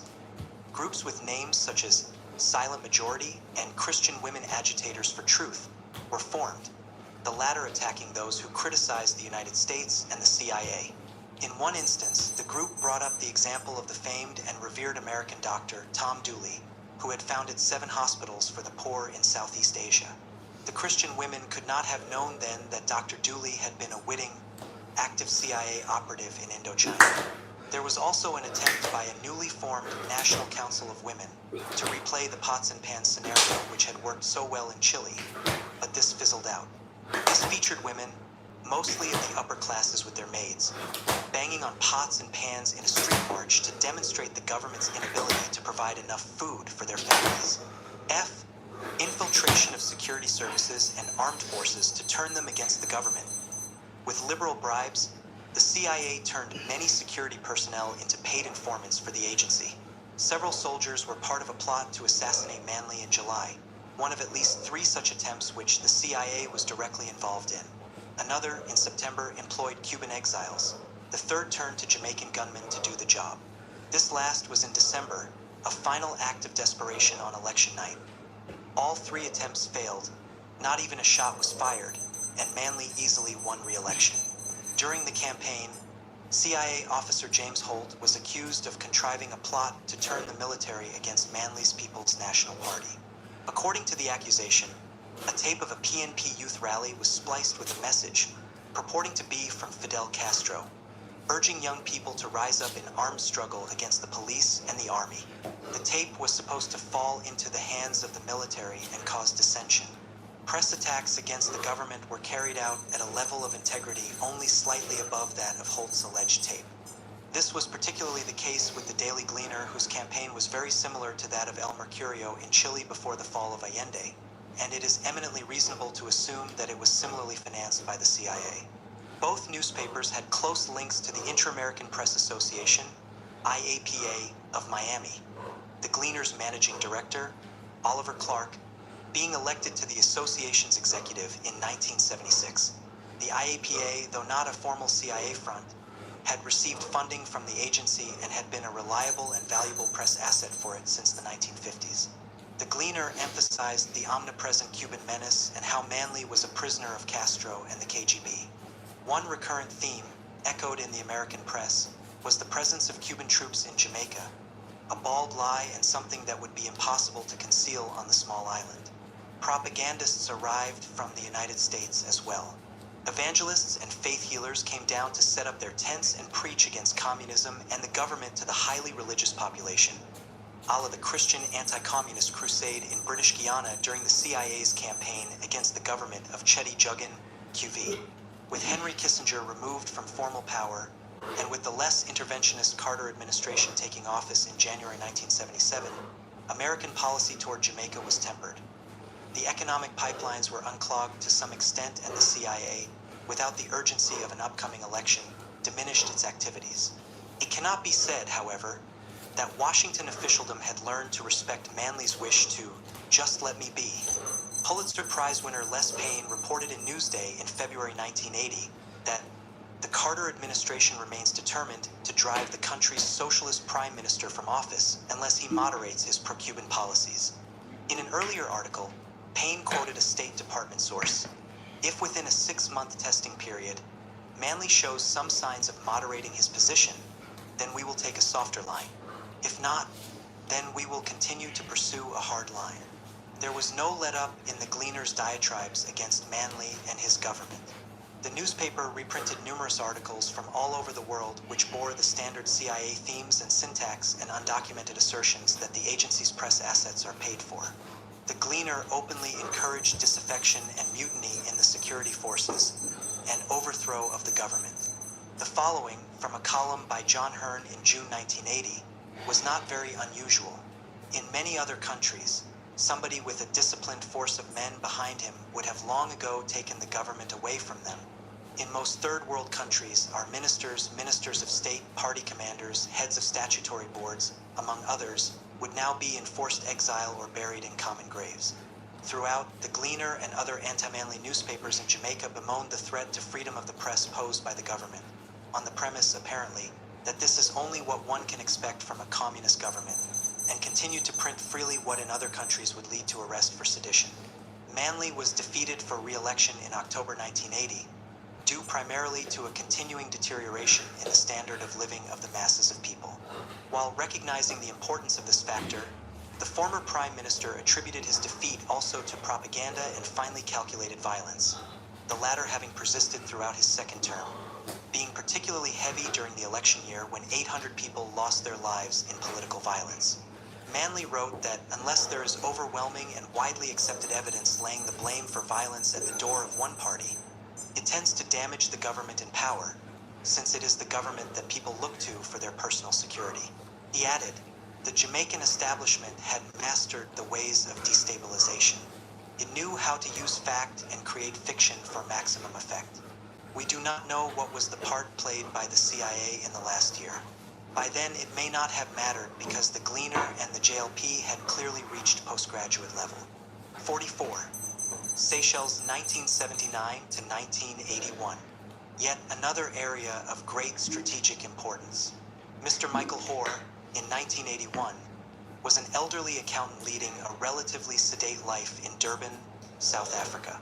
There was, however, another side to the man that was somewhat different. In this other role, he was Mad Mike Hoare, veteran mercenary. He had fought for the CIA in various trouble spots of the world, including the Congo in the 1960s, and had done the same for the government of South Africa. In 1981, at the age of 62, he led a mercenary invasion of the Seychelles on behalf of both his old employers. The Seychelles is a country made up of a number of small islands in the Indian Ocean, about 800 miles off the coast of Kenya, with a population of some 62,000. The former British Crown colony is also the site of a U.S. Air Force installation, officially described as a satellite tracking station, and part of an area that the United States regards as being of great strategic importance. This should be seen in light of the fact that it would be an arduous task to locate an area of the globe that Washington policymakers, at one time or another, have not regarded as being of great strategic importance. After France Albert René, a socialist, took power in a 1977 coup, he withdrew South African landing rights, and the United States had to use all its formidable powers of economic and political persuasion to retain its base in the country. Moreover, the lease on the installation was to expire in 1990, and Washington, which worries about long-term national security needs as well as current trouble spots, was apprehensive that it might not be renewed. The United States was also worried about what it saw as the growing friendship between the Seychelles and the Soviet Union, a concern seemingly as common in Washington as areas of great strategic importance. René pursued a policy of non-alignment, a concept which did not preclude friendship with either superpower as long as the terms were not unduly exploitative. He was also a strong advocate of turning the Indian Ocean into a nuclear-free zone without foreign military bases, including, ideally, the one in his own country. The Seychelles president was particularly critical of American efforts to develop the British-owned Indian Ocean island of Diego Garcia into a major air and naval base. In 1979, a plot to invade the Seychelles and overthrow René was aborted when it was discovered by his government before the mercenaries were able to leave Durban. An official investigation into the matter by the Seychelles government concluded that the United States and France had been directly involved with the plotters, that the American ambassador in Kenya had been in contact with supporters of James Mancham, the man deposed by René, and that the U.S. charged affair in the Seychelles was the link man in the conspiracy. Several of the 120 Americans employed at the U.S. base were expelled from the country. 2 years later, in November 1981, an invasion force of more than 40 men, pretending to be members of a rugby club, traveled from South Africa to Swaziland, whence they flew to the Seychelles aboard a regular commercial flight of the Royal Swazi Airlines. It appears that the attack was not planned for the arrival, but for some time later, after the soldiers of fortune had settled in. But some of the arms hidden in their luggage were discovered upon arrival, and a battle broke out at the airport. The would-be invaders were forced to hijack an Air India plane back to Durban, although 7 of their number were not so lucky, being caught and detained in the Seychelles. But Mad Mike Hoare had survived another close call. A few days after this debacle, the Sunday Tribune, published in Durban, where the invasion plot was reportedly hatched, cited reliable local and foreign sources for the assertion that the CIA had financed the raising and equipping of the invasion force. Despite a terse, one-sentence denial by the U.S. government yesterday, the conservative newspaper declared, separate mercenary sources in South Africa are emphatic that funding for the operation originated with the CIA. At the same time, the Tribune made clear the complicity of its own government, an act for which several South African editors were duly prosecuted by the authorities. In 1982, Hoare and 44 other men went on trial in South Africa for airplane hijacking.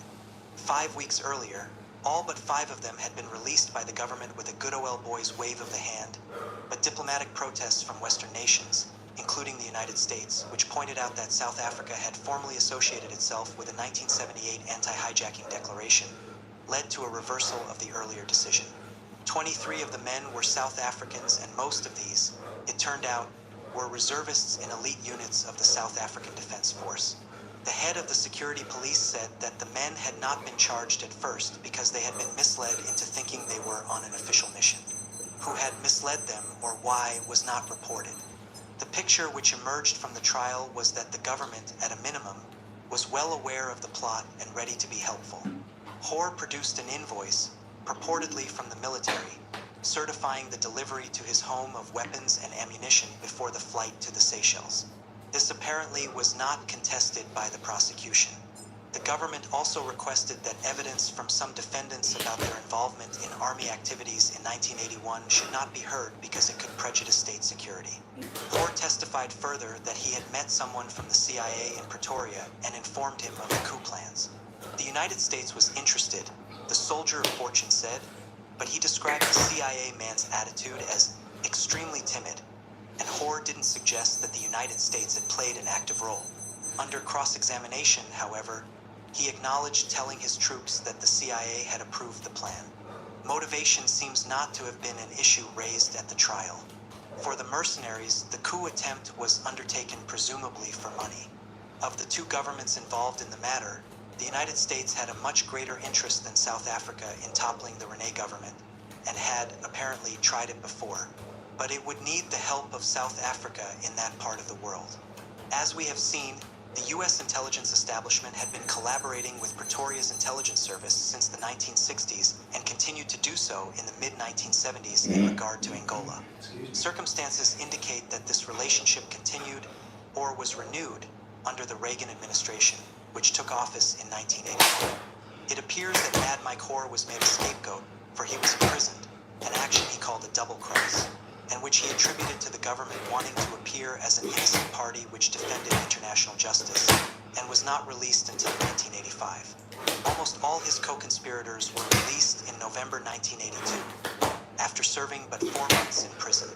On December 15, 1981, the UN Security Council decided to send a commission to the Seychelles to investigate the invasion.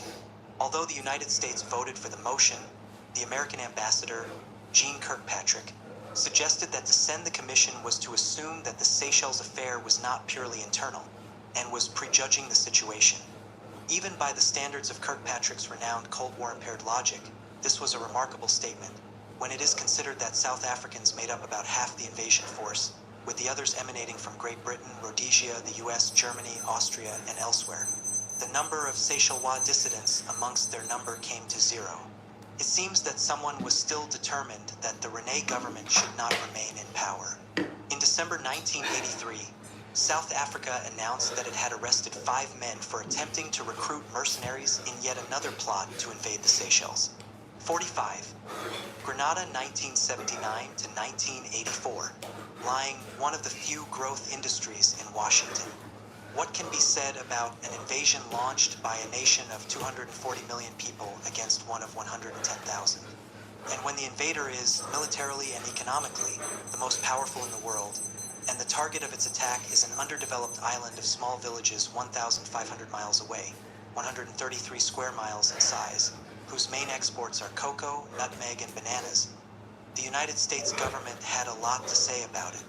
The relation which its pronouncements bore to the truth can be accurately gauged by the fact that 3 days after the invasion, the Deputy White House Press Secretary for Foreign Affairs resigned, citing damage to his personal credibility. One of the fundamental falsehoods concerning the invasion of Tuesday, October 25, 1983, was that the United States had been requested to intervene by an urgent plea on the 21st from the Organization of Eastern Caribbean States, OECS, comprising 6 countries and joined in this instance by Barbados and Jamaica. These countries purportedly feared some form of aggressive act from the new ultra-leftist regime in Grenada, which had deposed socialist leader Maurice Bishop. Bishop had been expelled from the ruling party on October 12th, placed under house arrest the next day, and murdered on the 19th. Even if the fears were valid, it would constitute a principle heretofore unknown under international law, namely that State A could ask State B to invade State C in the absence of any aggressive act towards State A by State C. In Washington, State Department lawyers worked overtime, finally settling on sections of an OECS Mutual Assistance Pact, the Charter of the OAS, and the United Nations Charter as legal justifications for the American action. These documents, however, even with the most generous interpretation, provide for nothing of the sort. Moreover, Article 6 of the OECS Pact requires all members to approve decisions of the organization's authority, the heads of government. Grenada, a member, certainly did not approve. It was not even at the meeting, although U.S. officials were present to steer the direction of the discussions. As matters later transpired, Tom Adams, the Prime Minister of Barbados, stated that the United States had approached him on October 15th concerning a military intervention. The State Department department declined to comment when asked about Adams' statement. Then, sources close to Jamaican Prime Minister Edward Seaga asserted that the plea by the Caribbean nations was triggered by an offer from the United States. Issue an appeal and we respond was the message conveyed by Washington. Furthermore, on October 26th, the U.S. ambassador to France, Evan Galbraith, stated over French television that the Reagan administration had been planning the invasion for the previous 2 weeks. That is, not only well before the putative request from the Caribbean countries, but if Galbraith is to be taken literally, even before Bishop was overthrown or before this outcome could have been known with any certainty, unless the CIA had been mixed up in the intra-party feud. Eventually, it was disclosed that at some point before the invasion, the government of Eugenia Charles, the Prime Minister of Dominica, who headed the OECS, had been the recipient of covert CIA money for a secret support operation. At the same time, the United States, as if to cover its bets, endorsed, if not in fact devised, the claim by the OECS that the Governor General of Grenada, Paul Scoon, had also sent an urgent appeal for military intervention to the organization. Apart from the highly debatable question of whether Scoon, appointed by the British Queen to his largely ceremonial figurehead position, a vestige of the days of the Empire, had the constitutional right to make such a momentous decision on behalf of an independent Grenada, there was the mystery of how and when he had sent his request, or indeed whether he had sent it at all. On October 31st, the London press reported that British Foreign Secretary Sir Geoffrey Howe was emphatic that there had been no request for intervention from Sir Paul Scoon. Prime Minister Thatcher unequivocally confirmed this. Scoon, said Sir Geoffrey, had been seen by a British diplomat last Monday, the day before the invasion, and had not mentioned any such desire. The same day, another report places it on Sunday, Scoon spoke by phone to the Commonwealth Secretariat in London and to Buckingham Palace, but, again, made no mention of intervention. Interviewed later by the BBC, Scoon himself said that an invasion was the last thing he wanted. In the end, after the invasion was underway, Scoon signed a piece of paper aboard the USS Guam that made the whole operation nice and legal. Another justification advanced by the United States for its action, what President Reagan termed of overriding importance, was the need to evacuate many hundreds of Americans from the island, mainly students at St. George's Medical College who were supposedly in a dangerous position because of the new regime and the chaos surrounding its accession to power. To refute this contention, one does not have to dig for evidence. There is a surfeit lying on the surface, viz. 2 members of the U.S. Embassy in Barbados, Ken Cuz and Linda Flor, reported over the weekend before the invasion that U.S. students in Grenada were, for the most part, unwilling to leave or be evacuated. They were too intent on their studies.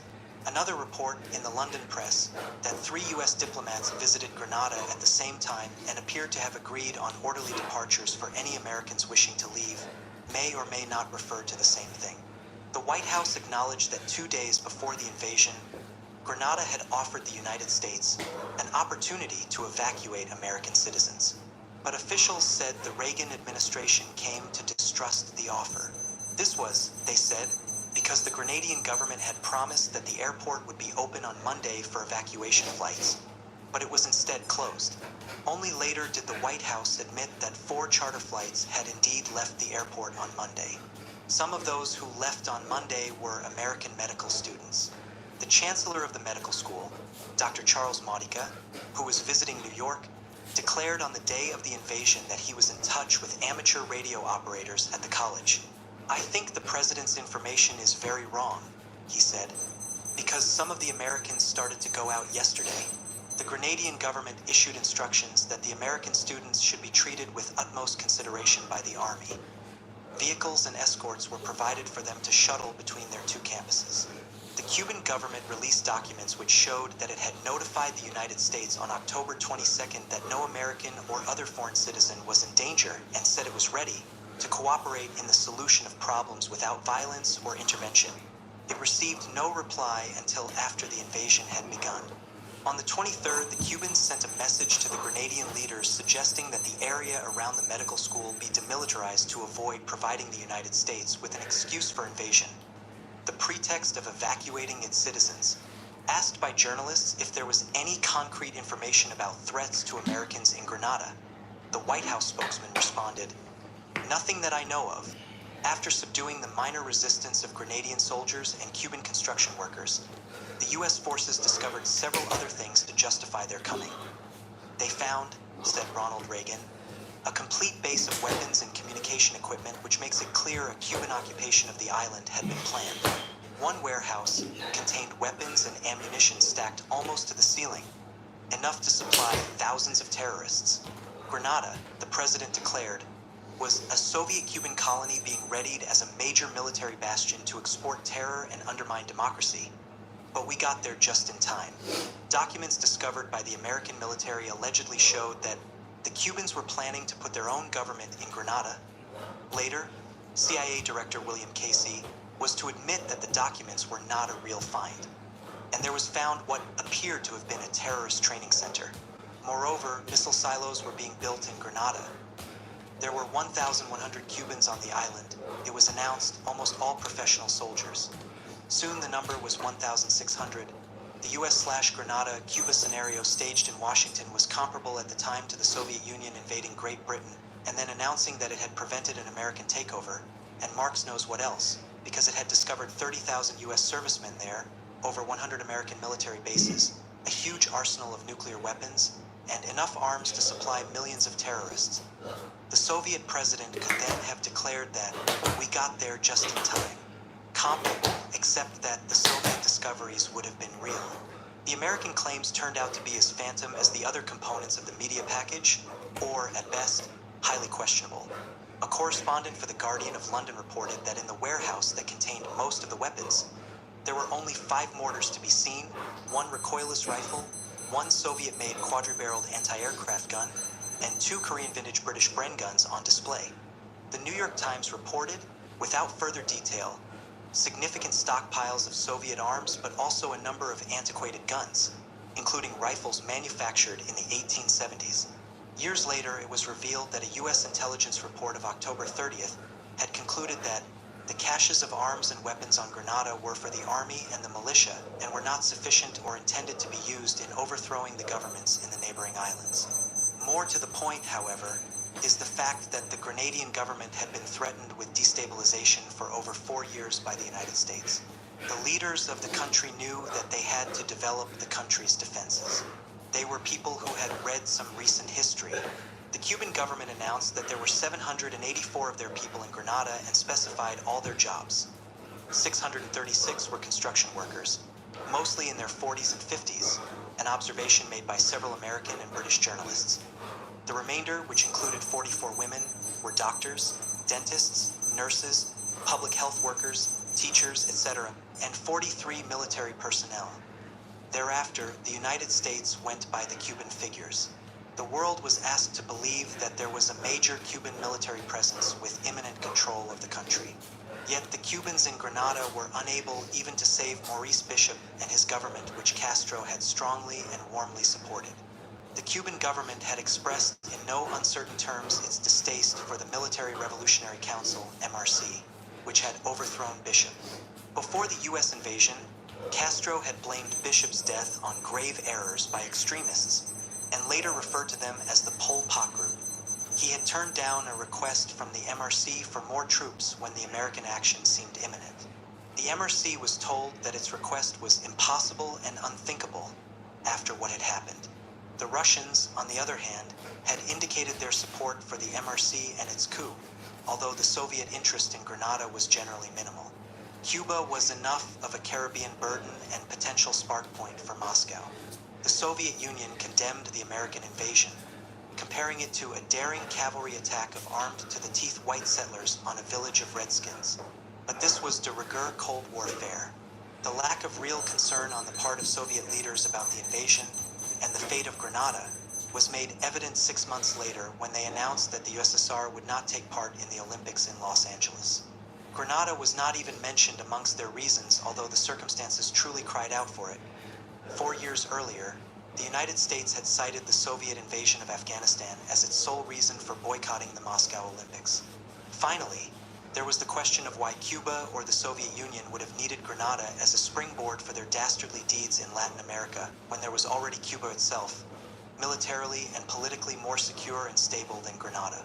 After the invasion, after the overthrow of the Grenadian government, after the US forces had killed or wounded hundreds of people, officials of the Reagan administration, reported the New York Times, acknowledged that in their effort to rally public support for the invasion of Grenada, they may have damaged the government's credibility by making sweeping charges about Soviet and Cuban influence on the island, without so far providing detailed evidence. The officials simply asked that the public reserve judgment until all the information is in. The New Jewel movement, NJM, under Maurice Bishop had taken power in March 1979 by ousting, to popular acclaim, Eric Garner, an erratic personality given increasingly to thuggery to maintain his rule. That accomplished Bishop, a London-educated lawyer, had to deal with the exceedingly more formidable task which faces a socialist revolutionary in power, spurring an underdeveloped country to lift itself up by its own bootstraps when it doesn't have any boots.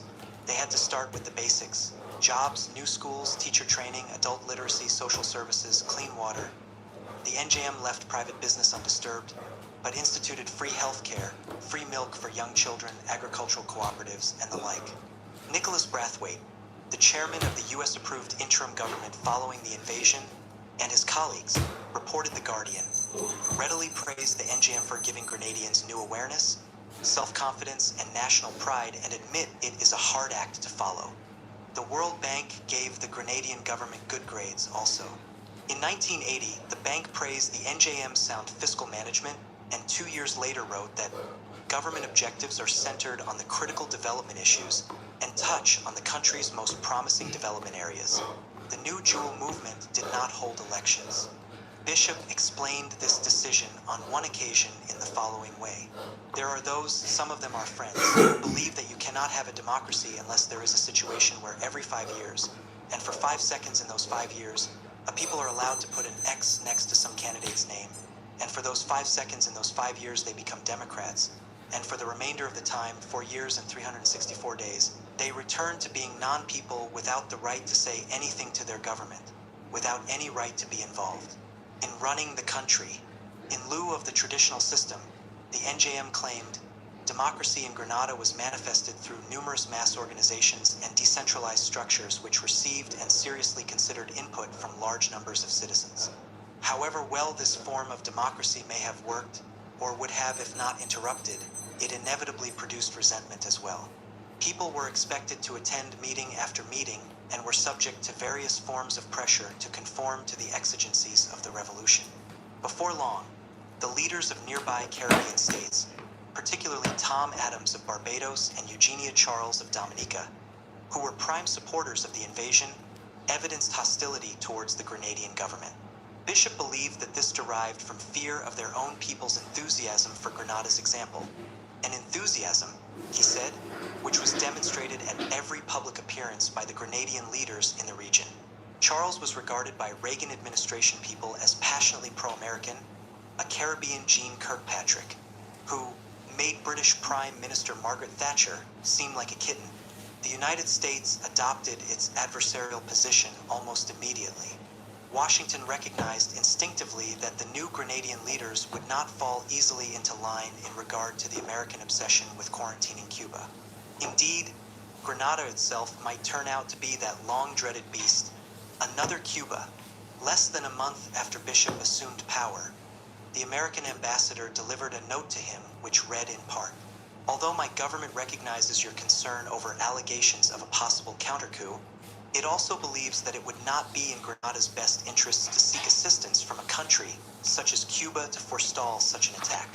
We would view with displeasure any tendency on the part of Grenada to develop closer ties with Cuba."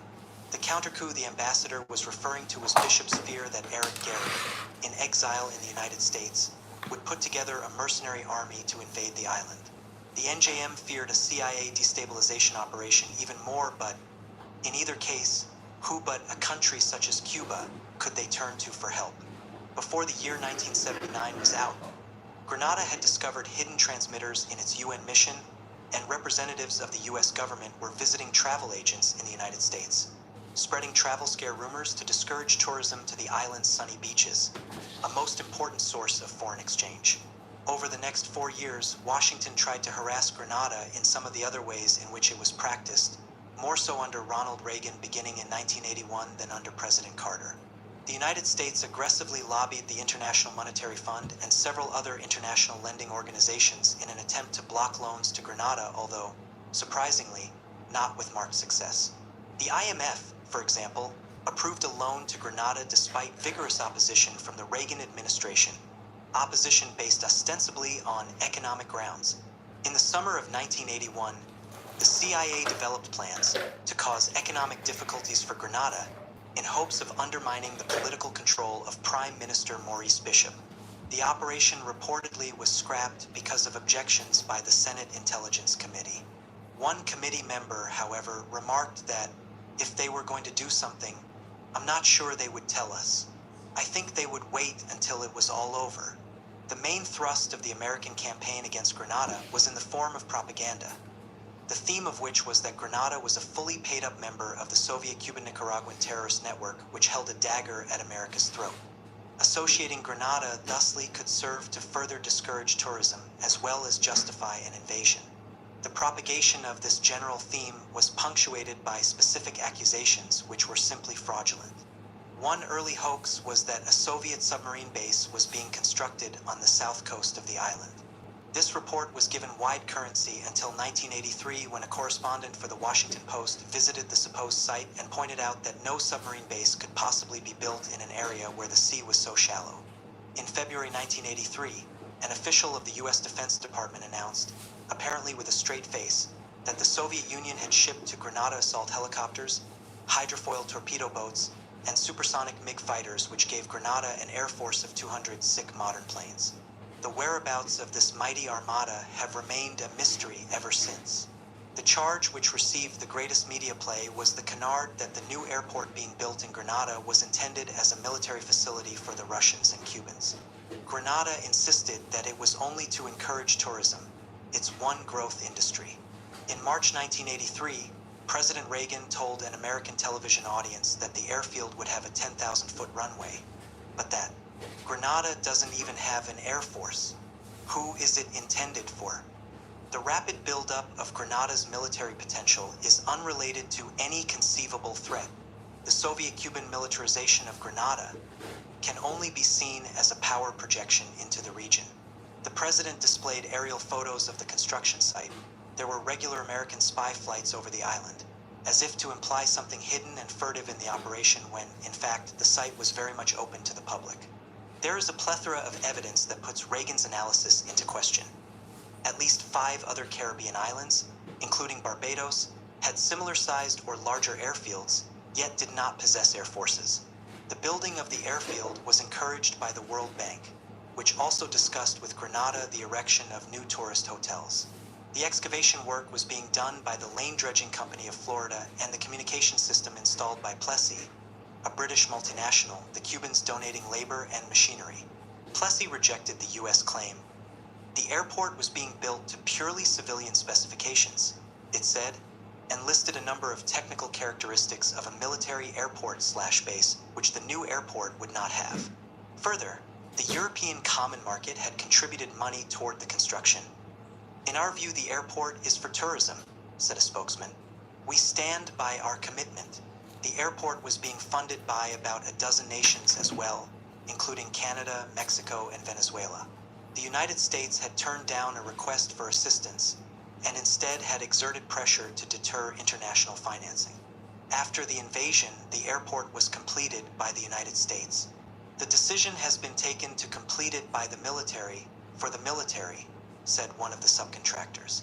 Equipment for that purpose is already being moved on to the site. As far as is known, the United States has not yet used the airport for military purposes. There were also several instances of the Grenadian opposition press featuring entirely unfounded stories of the type mentioned above, as well as fostering harmful local economic rumors. In one case in 1979, a Grenadian newspaper reprinted a story from, of all places, the West German magazine Bund, which reported that large military and missile bases were being built in Grenada, something which would be impossible to hide on the tiny island, but it was a lie made of whole cloth. The reprinting from abroad tactic, as we have seen, is one often employed by the CIA, and to the NJM leaders it was a clear signal that the agency had arrived in town. It led eventually to the government closing down independent newspapers. The country, they felt, was simply too vulnerable, even more so than Chile and Jamaica, where the same CIA tactic had been employed. It was the same with political prisoners, most of them former members of Gary's secret police. The government was afraid to release some of them lest they wind up in a Gary and or CIA mercenary force or engage in actions like the June 1980 bombing at an outdoor rally, which was apparently designed to remove the entire NGM leadership with one blow, but instead took the lives of 3 young women. As to the invasion itself, 2,000 American Marines and paratroopers the first day, by week's end 7,000 on the island, even more waiting offshore, planes bombing everywhere, destroying all manner of structures, including a mental hospital, machine gunning positions of the People's Revolutionary Army. The People's Revolutionary Army? Are they on our side or theirs? Asks the young Marine. The home of the Cuban ambassador damaged and looted by American soldiers. On one wall is written AA, symbol of the 82nd Airborne Division.